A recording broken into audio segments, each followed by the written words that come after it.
In this chapter we will discuss about work and energy and its applications.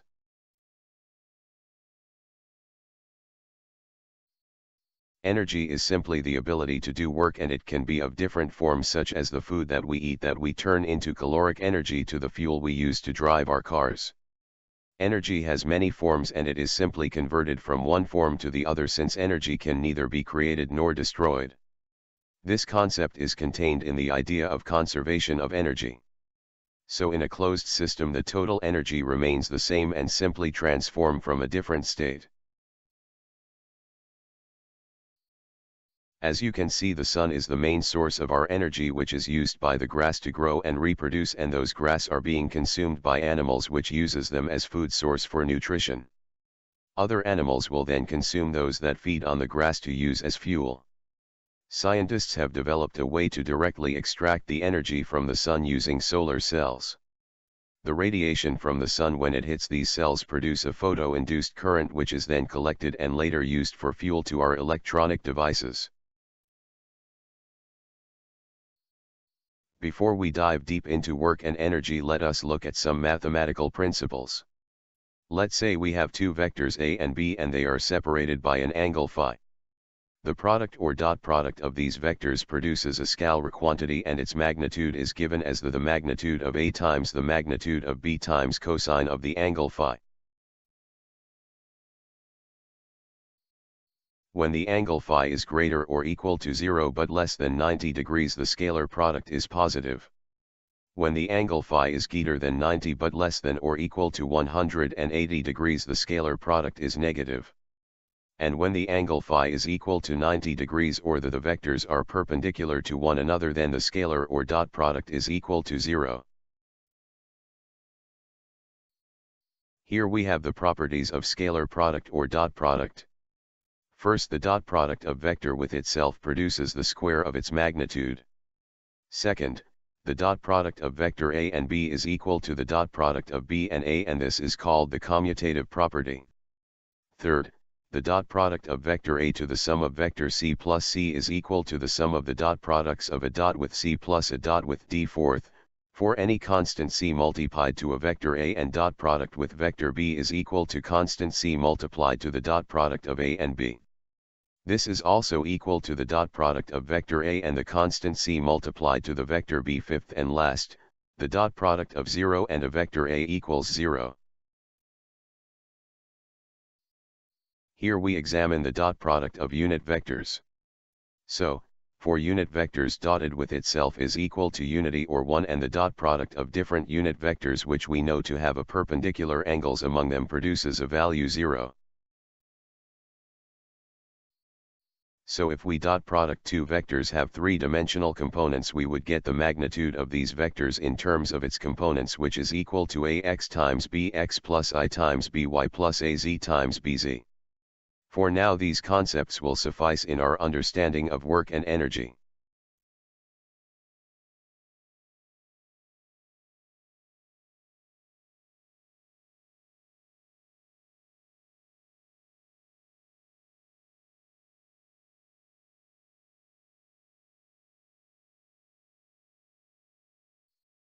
Work is denoted by W, which we remember in context, because this is also the symbol for weight. Work is equal to F times D, or to be more specific, it is the dot product of the force and displacement. We see that work is a scalar quantity because the dot product of two vectors produces a scalar quantity. The unit for work is called joule or J. It is named after James Prescott Joule, who was an English physicist whose work has advanced the study on energy.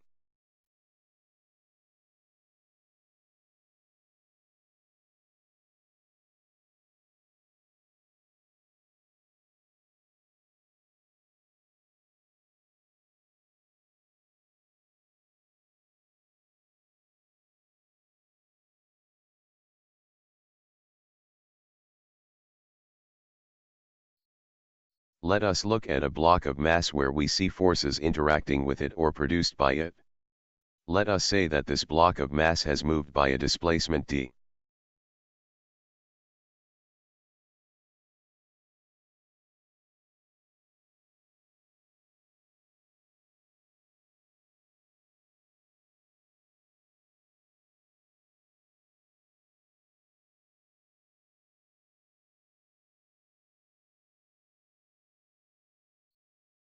From the FBD diagram we have the presence of four forces, which are the force F, kinetic friction force, normal force, and the weight. Looking at the forces along x-axis, we see that both work by force F and the work by the friction produces work. The force F produces a work that is equal to the magnitude of force F times the distance d. For the friction we see that it produces work also, but it gives us a negative value of the magnitude of kinetic friction force times the distance. For the forces along the y-axis, we see that both of them produces no work since they are both perpendicular to the displacement d.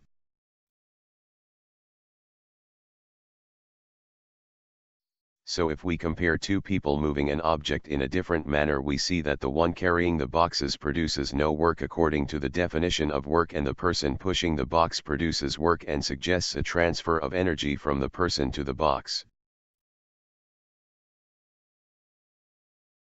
Here we have a girl pulling her brother with 50 newtons of force at an angle with the surface of 30 degrees. The problem asks how much is done by her if she travels 25 meters. So we do this by supplying the known values to the equation, and we get that the amount of work done by the girl onto the cart is about 1082 joules.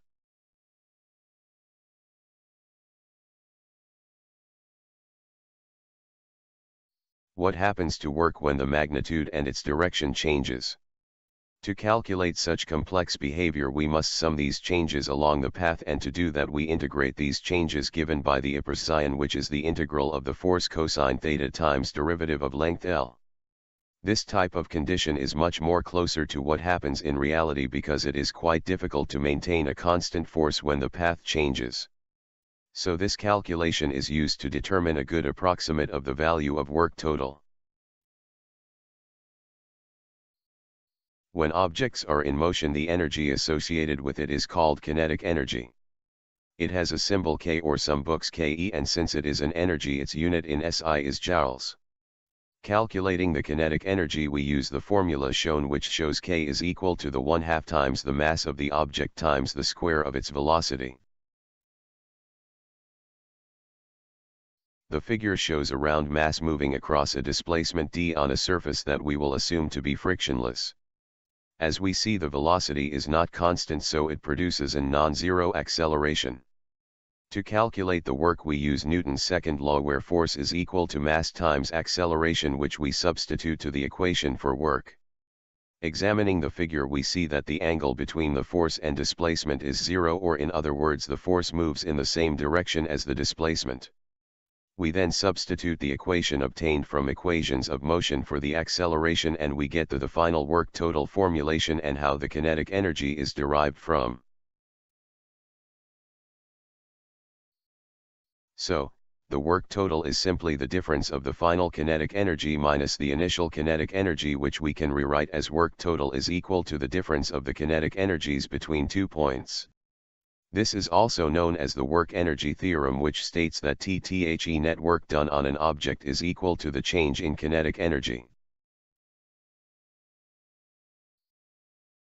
Objects at rest have the potential to be converted to another form, such as kinetic energy. The energy associated with such objects that has a stored energy is called the potential energy. One example of potential energy is the potential energy due to gravity. In the figure we see a block of mass is lifted at a certain height by a force F exerted.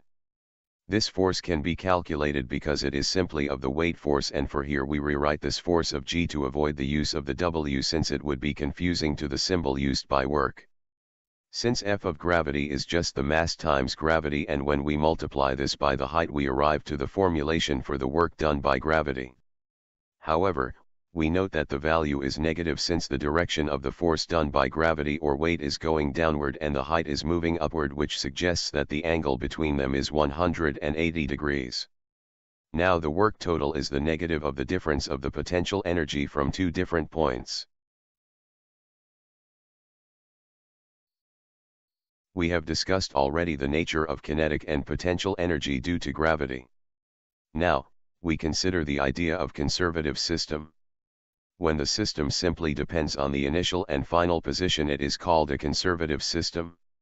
Here we have two figures, and both figures starts at the same position y1 and moves to an elevated height y2.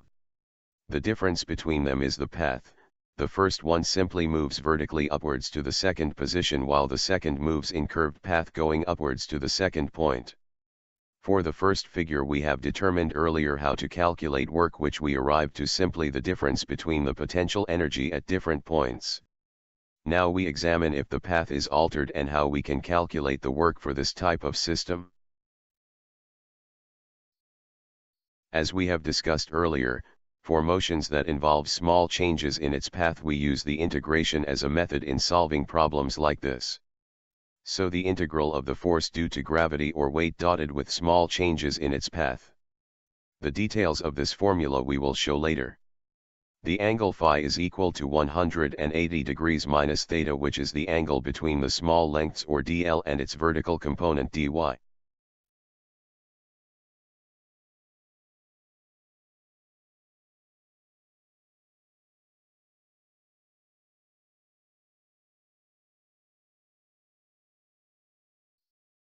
Taking the cosine of 180 degrees minus phi equals the negative of cosine phi. Since phi is equal to 180 degrees minus theta, then we can rewrite this in terms of phi. Recall the mathematical identity for cosine and use that identity to show that it is indeed cosine of 180 degrees minus phi equals negative of cosine phi, which is also equal to the cosine theta.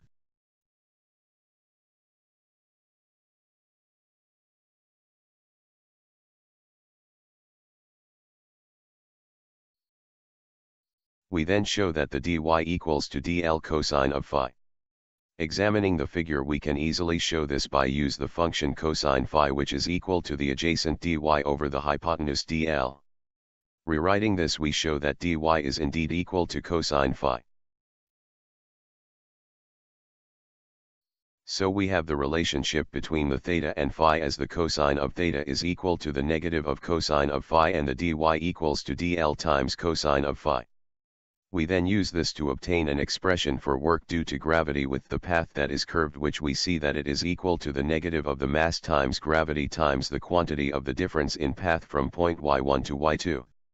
The equation above shows that the work is dependent only on the initial and final position of the mass and not on the path taken.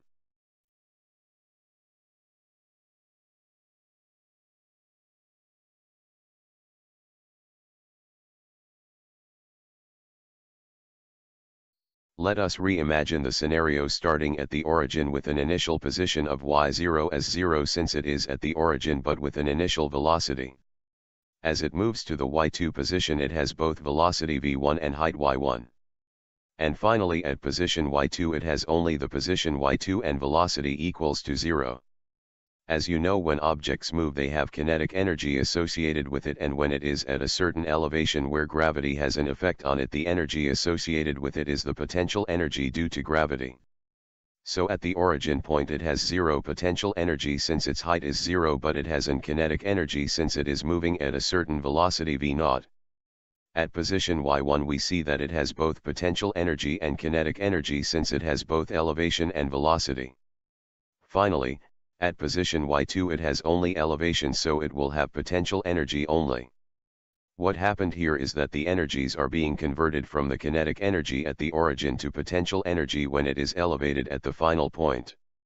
So, we can write an expression for a closed system where energy is transformed from one state to another.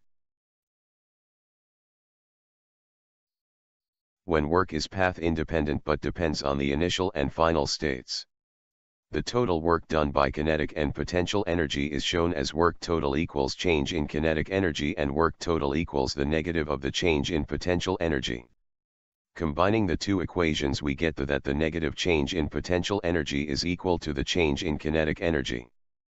This assumption applies to conservative forces only, which we can rewrite further to this equation that the sum of the initial kinetic and potential energy is equal to the sum of the final kinetic and potential energy, which shows that the energy at the beginning is equal to the energy at the final position as shown previously in the figure. This formulation is called the total mechanical energy, which is the sum of kinetic and potential energy at any moment. The total mechanical energy equation can then be simplified further by using the symbol E, which is now the change in energy is equal to 0. For conservative forces it is stated that if only conservative forces are doing work, the total mechanical energy of a system neither increases nor decreases in any process. It is conserved if it stays constant. In other words, energy can neither be created nor destroyed. So for a work done on a closed path, it can be stated that a force is conservative if the net work done by the force on an object moving around any closed path is zero. Because its initial and final position is the same, so the difference would be zero.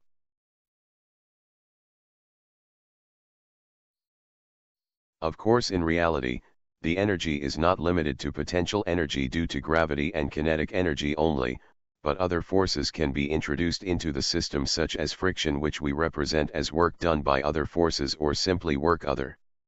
Here we rewrite the formula for the total mechanical energy to incorporate this factor work other. In this example, we have a block of mass m slides from rest on an incline with no friction. The block is positioned at the top of the incline with an elevation y. Find the final velocity at the bottom of the incline.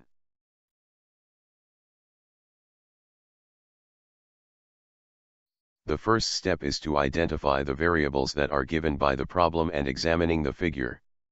First, we set the origin at the lowest point the block will reach. We see that it starts at the top of the incline, and according to the problem it starts at rest and begins to slide down in a surface without friction, and so from there we see that it has no initial kinetic energy but only potential energy due to the presence of gravity and the position that the block is at, which is at an elevation of y. The final position is at the bottom of the incline, where there is a presence of velocity at the bottom but no height elevation. From there we can know that at this point it has a kinetic energy due to the presence of motion but zero potential energy due to gravity.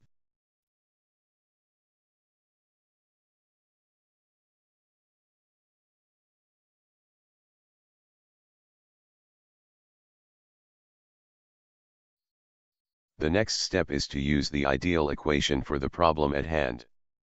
So we recall the total mechanical formula and we rewrite this as the sum of the initial potential and kinetic energies equal to the final potential and kinetic energies.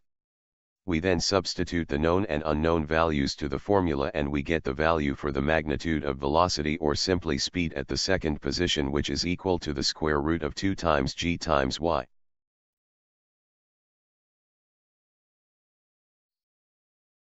Now we consider force done by a spring and the work it produces. When the spring is unconstrained by the pressing or pulling it is in the uncompressed state, where the position is at the origin with x equal to 0. When it is compressed by some force, the spring produces equal amount of force but opposite in direction to this force, and this is the force associated with the spring's reaction to compression or expansion. As you can see, the direction of compression and the force of the spring is not the same, so the force of the spring is the negative of the spring constant and the length of compression. The spring constant varies for different type of material, such as a spring made of metal and a spring made of plastics. Energy associated in stretching or compressing a spring or steel coils or muscles. It is important to remember that this energy is present only when stress is applied to the spring so that it is compressed or stretched into some distance x. If the stress is removed, then the stored elastic potential energy is transformed into another type of energy, usually kinetic energy. So, essentially it is a form of a potential energy. Let us examine different states for a spring to behave. Here we have the spring expanded, relaxed, and compressed. In the expanded state, the mass is moved from x1 to x2 displacement, where x2 greater than x1. The force counters this expansion in the opposite direction. In the relaxed state, the mass is moved from x1 to x2 displacement, where x2 less than x1. The force moves in the same direction. In the compressed state, the mass is moved from x1 to x2 displacement, where x2 greater than x1. The force counters this expansion in the opposite direction. Let us examine two positions at x1 to x2 for the expanded state. The relationship between the spring force and the displacement is they are in opposite in direction, thus the angle between is 180 degrees. the cosine of 180 degrees would result to a -1 value. Hence, the change in potential energy for the spring force is equal to the negative of work. This is the work done by the spring as it tries to counter this expansion, where we note that this is the elastic potential. Let us examine two positions at x1 to x2 for the compressed state. The relationship between the spring force and the displacement is they are in opposite in direction, thus the angle between is 180 degrees. The cosine of 180 degrees would result to a -1 value. Hence, the change in potential energy for the spring force is equal to the negative of work. This is the work done by the spring as it tries to counter this compression. Here we have a block with mass m is pushed against a spring that has a force constant of k, compressing it at a distance x from its equilibrium position. The block is then released, and the spring projects it along a frictionless horizontal surface and then up a frictionless incline of angle phi. How far up the incline does the block travel?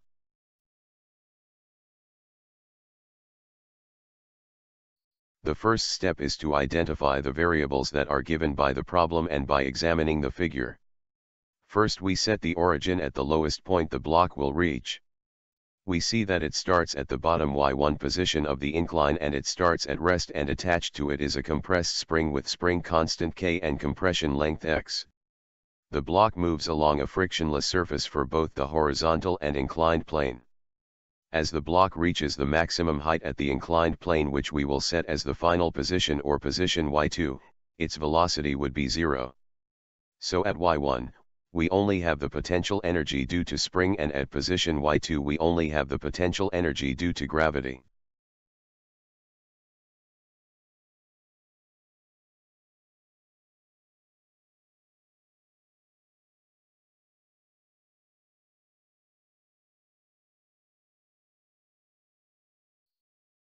The next step is to use the ideal equation for the problem at hand.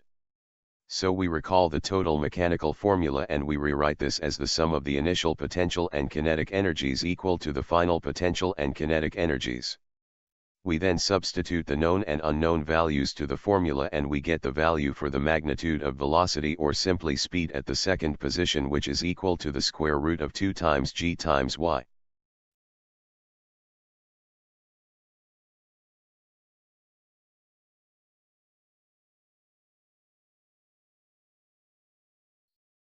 To determine the distance it travels up the inclined plane, we calculate the length d as shown in the figure. We use the sine function to do this. The sine theta is equal to the height over the distance d. Rewriting this to solve for d, we get that d is equal to h over the sine of theta. We then substitute the equation for h and we get that the distance d is equal to the expression shown.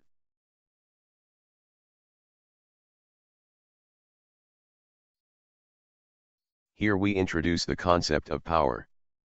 Power is simply the rate of change of work. The expression for power can be expressed as the power average, which is the change of work over the change in time. To get the instantaneous power is obtained as the derivative of work over derivative of time, which we can get by taking its integral. The unit of power is watt, named after James Watt. 1 watt is equal to 1 joule per second. Here we have an example regarding power calculations. We are asked to find the average power generated by a 60 kg person climbing a 2-meter high flight of stairs in 7 seconds, and repeat the calculation for the same person running up the stairs in 2 seconds. Note that we can draw it this way or simply a straight line. That person can move vertically, since work is not path dependent, but for consistency's sake with the situation given, let us draw it this way. So the person moves from the origin where y1 is 0 and moves to height of y2, or what we may call the height, which is 2 meters high. The person moves at 2 different times, the first one is 7 seconds and the 2 seconds. We may deduce that the power needed would take a higher amount to travel in a shorter time. Let us see if this is true as we calculate the value of power for 2 different times. We then recall the expression for work done due to gravity, which is the potential energy at point y2. which is simply mass times gravity times the height, which we then substituted to the average power equation, which we show that indeed for a shorter time it would require higher amount of power needed.